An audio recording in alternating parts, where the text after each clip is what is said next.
আজ যাচ্ছি একটা কন্নড় পরিবারের অনুষ্ঠানে যোগ দিতে। প্রথমে কিসের অনুষ্ঠান জানতে পেরে ভারী অবাক হয়েছিলাম।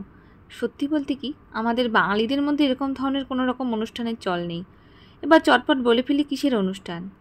এখানে মেয়েদের প্রথম মাসিক অর্থাৎ পিরিয়ড হওয়ার পরে আত্মীয় স্বজন পাড়া প্রতিবেশী সকল বন্ধুবান্ধবদের ডেকে যে যার সাধ্য মতো ছোটোখাটো অনুষ্ঠান করে থাকে। যেমন আমাদের বিয়েবাড়ি অন্নপ্রাশন ঠিক ওই রকমই। কিছুই না, একরকম সবাইকে জানান দেওয়া যে হ্যাঁ, বাড়ির মেয়ে এখন ছোটোটি নেই, পরিণত হচ্ছে। ঠিক বিয়ের কোণের মতোই শাড়ি পরিয়ে গায়ে হলদি কুমকুম লাগিয়ে আশীর্বাদ পর্ব করা হয় এবং আমাকেও বলা হয়েছিল আশীর্বাদ পর্ব করতে। আমি সেটা করেছিলাম, কিন্তু সেই সমস্ত ক্লিপগুলো আমার নেওয়া হয়নি, ওটা ক্যামেরাম্যানের কাছেই রয়ে গেছে। যাই হোক, এই যে মেয়েটি খাচ্ছে, এরই অনুষ্ঠান। এবং সারা দিন ধরে সেই একভাবে ওই শাড়ি পরে থেকে থেকে সেই বিকালবেলায় এই ওর সুযোগ হয়েছে আর কি খাওয়ার।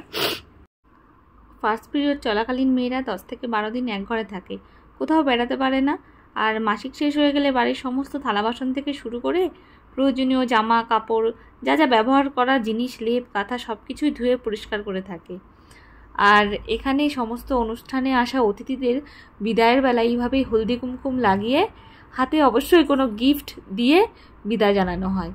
আর এখানে আমাকে এইভাবে হলদি কুমকুম লাগিয়ে দিচ্ছে এবং দেখো আমার মঙ্গলসূত্র খুঁজছে, সেটা না পাওয়াতে আমার শাঁখাপলাতে আমি বললাম এটাই আমাদের মঙ্গলসূত্র। তো এই তোমাদের যেমন মঙ্গলসূত্র, আমাদের শাঁখাপলাটাই সব কিছু এখানে দাও। আর হাতে এরকম গিফট দিয়েছে। আর এখানে দেখো একজন আমাকে বলছে যে ফিরতি হলদি কুমকুম তাকেও লাগাতে হবে, এইসব আমার জানা নেই। তো সেই কথা শুনে আমি সেটা লাগিয়ে দিচ্ছি। আর পাশ থেকে আমার বর কি কমেন্ট করছে শোনো।